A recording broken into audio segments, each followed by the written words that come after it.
Public school के director doctor सुशील गुप्ता जी से करा रहे हैं, जो कि शैक्षणिक और सामाजिक पटल पर शहर के चमकते हुए सितारे हैं, जिन्होंने शिक्षा के क्षेत्र में नई नई उपलब्धियां हासिल की हैं और अपने स्कूल में शिक्षा का गुणवत्ता को बेहतर बनाने के लिए नई विचारधाराओं का उपयोग करते आ रहे हैं। यह प्रयास अब तक निरंतर जारी है। शिक्षा के लिए उन्हें काफी सारे सम्मान प्राप्त हुए हैं। चलिए आज हम उन्हीं से जानते हैं उनके शिक्षा और सामाजिक क्षेत्र की उपलब्धियों के बारे में। शिक्षा के क्षेत्र में आपका रुझान कब से हुआ है? धन्यवाद आपके यूट्यूब चैनल के लिए। और ये बात है 1998 की, क्योंकि मैं 1975 में इंजीनियरिंग बन करके आया था। उसके बाद में मैंने रियल एस्टेट के बहुत प्रोजेक्ट किए, लेकिन फिर मुझे ऐसा लगा कि नहीं, शिक्षा के क्षेत्र में मुझे आना चाहिए। हमारी फैमिली के 2 स्कूल और भी चल रहे थे, लेकिन मुझे लगा कि कुछ अलग से एक स्कूल बनाया जाए और जहाँ पे कि बहुत सारी बातें उन जो स्कूलों में नहीं है आगे के उसमें हो। तो तब से मेरा जो है वो रुझान लगा कि मुझे शिक्षा के क्षेत्र में आना चाहिए। आपको शिक्षा के क्षेत्र में उत्कृष्ट कार्य के लिए कई सम्मान प्राप्त हुए हैं, उनके बारे में आप हमारे दर्शकों को बताइए। देखिए, सम्मान पाना एक अपने आप में बहुत अच्छा लगता है, लेकिन इसके साथ साथ एक जिम्मेदारी बढ़ जाती है, क्योंकि अगर आपने कहीं सम्मान कुछ आपको मिला है तो अब आप सोचते हैं कि जिस बात के लिए मुझे सम्मान मिला है मैं उसमें और बेहतर कैसे कर सकता हूँ। और जिन लोगों के सामने मिलता है या जब लोगों को पता चलता है कि आपको ये सम्मान मिला है तो वो भी उससे मोटिवेट होते हैं। तो उस मोटिवेशन के चक्कर में भी और आपको खुद भी ऐसा लगता है कि नहीं, अब मैं और अच्छे काम करूं और जिससे कि लोग मुझे देखें और मैं समाज में और बच्चों के प्रति कुछ कर सकूं। हाँ, इसमें कोई शक नहीं है, मेरे स्कूल को भी बहुत सम्मान मिले हैं। सम्मान आजकल जिस तरह से मिल रहे हैं उससे कुछ हमारे स्कूल को अलग है। एक MSME उत्तर प्रदेश सरकार ने हमको 51,000 का चेक और बेस्ट स्कूल आगरे का दिया। अगर एक गवर्नमेंट सम्मान देती है तो मैं समझता हूँ उसका एक अपने आप में अलग होता है। हिमा फाउंडेशन, क्योंकि हम लोग नैतिक मूल्यों पर बहुत काम करते हैं, तो हमको हेमश्री अवार्ड के साथ साथ 31,000 रुपये का नगद पुरस्कार भी दिया और हमारी बच्ची को उन्होंने ई-बाइक भी दिया और करीब 40 टीचर्स और बच्चों को उन्होंने और भी सम्मानित किया। क्योंकि मेरी अपनी सोच ये है कि अगर मॉरल वैल्यूज़ में हम लोग नहीं आगे बढ़ेंगे, अगर हम लोगों में ये नहीं आएगा कि नहीं, हमें गलत काम नहीं करने हैं, हमें बड़ों का रिस्पेक्ट करना है, हमारी जो संस्कृति है उसके हिसाब से हमें बच्चों को तैयार करना है, तो तब तक मैं समझता हूँ अच्छा देश का नागरिक नहीं बन सकता। तो सम्मान तो बहुत ज़्यादा मिले हैं, लेकिन मैं इसलिए भी थोड़ा सा करता हूँ क्योंकि एक ग्रीन स्कूल का निशा के द्वारा हमने किया है, जिसमें मेरे स्कूल को प्लेटिनम कैटेगरी के ग्रीन स्कूल को कहा गया है। मेरा एक स्कूल है जिसमें 95% एरिया के अंदर जो भी पानी अगर गिरता है बरसात का तो हम वो उसको वाटर हार्वेस्टिंग के थ्रू अपने यहाँ ही यूज़ करते हैं। बहुत सारी बातें हैं। हमने 80 किलोवाट का सोलर प्लांट भी लगा रखा है, जिससे हम अपने स्कूल की बिजली के साथ साथ औरों को भी बिजली देते हैं। हमारे यहाँ ई-वेस्ट पे बहुत बड़ा अभियान हमने किया था, क्योंकि घरों में कंप्यूटर, माउस, मोबाइल, चार्जर इतने ज़्यादा वेस्ट निकलता है और इन वेस्ट को से नुकसान बहुत है। बच्चों की मौत होती है क्योंकि इसके अंदर बड़े केमिकल्स होते हैं और जब ये बेच देते हैं हम, तो बच्चे उसमें से निकालते हैं जब पार्ट्स, तो उससे उनके बच्चों को नुकसान होता है। तो हमने ई-वेस्ट पे भी बहुत अच्छा काम किया है। मैं ये भी कह सकता हूँ कि मेरे स्कूल में प्लास्टिक बिल्कुल निषेध है। प्लास्टिक के टिफ़िन, प्लास्टिक के बॉटल्स, प्लास्टिक कहीं भी किसी भी तरह से हम बच्चों को यूज़ नहीं करने देते हैं और उनको समझाते हैं कि ये प्लास्टिक कितना नुकसानदायक है। तो कोशिश तो बहुत है कि हम जितना ज़्यादा बच्चों को एक्सपोजर दे सकें। मैं बड़े गर्व से साथ कह सकता हूँ कि 2 बार हमारे बच्चों को राष्ट्रपति जी ने बुलाया है और हमारे 14 बच्चे जो है वो राष्ट्रपति जी से 14 नवंबर को मिलने गए। बड़ा मुश्किल है वहाँ की राष्ट्रपति जी से निमंत्रण पाना, क्योंकि बहुत ज़्यादा उसके चीज़ें हमें कंप्लीट करनी पड़ती हैं। तो बच्चों जब मिलते हैं राष्ट्रपति से तो सोचिए उनको कितना गर्व महसूस होता है और वो कितने मोटिवेट होते हैं। तो इस तरह से उपलब्धियां तो बहुत हैं, और उपलब्धियों के साथ साथ हम कोशिश भी यही करते हैं कि हम ज़्यादा से ज़्यादा बच्चों को देश का अच्छा नागरिक बना सकें। आप अपने स्कूल में शिक्षा का स्तर और बेहतर बनाने के लिए क्या क्या कर रहे हैं और आगे कुछ नया करने की आपकी क्या योजना है? सबसे पहले तो मैं आपको बता दूं कि किन मामलों में मेरा स्कूल अलग है। शायद मैं बड़े गर्व के साथ कह सकता हूं कि ये हिंदुस्तान का एक स्कूल होगा जहाँ पे कि 13% ग्राउंड कवरेज किया है।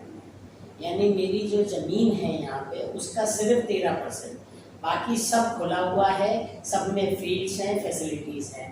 नॉर्मली गवर्नमेंट भी 35% अलाउ करती है और 5-10% हम कंपाउंड भी करा सकते हैं। दूसरा, मेरे स्कूल की खास बात ये है कि मेरे स्कूल के किसी भी सेक्शन में 25 से 30 के ज़्यादा बच्चे नहीं हो सकते हैं। हम और आप भी सब पढ़े हैं जहाँ 60 बच्चे 70 बच्चे तक होते थे। तो मैं समझता हूँ कि अगर 25 से 30 बच्चे हैं तो एक शिक्षक बच्चों पे अपना ध्यान दे सकता है। तीसरा, मेरे स्कूल के अंदर मेरी टीचर्स प्राइवेट ट्यूशन नहीं कर सकती हैं मेरे बच्चों का, ये भी एक अपने आप में अलग चीज़ है। चौथी बात, ओवरऑल डेवलपमेंट को मैंने ज़्यादा ध्यान दिया है। मेरे स्कूल का कोई भी बच्चा ऐसा नहीं है जिसको स्विमिंग ना आती हो या उसको हॉर्स राइडिंग नहीं आती हो। इसके साथ साथ एक अलग चीज़ है, सारे स्कूल हिंदुस्तान के 6 घंटे 10 मिनट चलते हैं, मेरा स्कूल 6.25 घंटे चलता है, क्योंकि एक ज़ीरो पीरियड होता है और उस ज़ीरो पीरियड में स्टैंडर्ड फर्स्ट से लेके 10 तक के बच्चों को 23 एक्टिविटी में से एक एक्टिविटी चुननी होती है, और उस एक्टिविटी के लिए बाहर से मेरे 18 कोच आते हैं और वो उनको परफेक्ट करते हैं। अगर किसी बच्चे में चेस ली है तो वो रोज चेस खेलेगा और चेस में मास्टरी करेगा। किसी ने कैरम ली है या टेबल टेनिस ली है या क्रिकेट है या फुटबॉल है या डांस है या म्यूज़िक है, इस तरह से हमारे स्कूल में 23 एक्टिविटी है। तो मैं कह सकता हूँ कि मेरा स्कूल और स्कूलों से कुछ अलग है।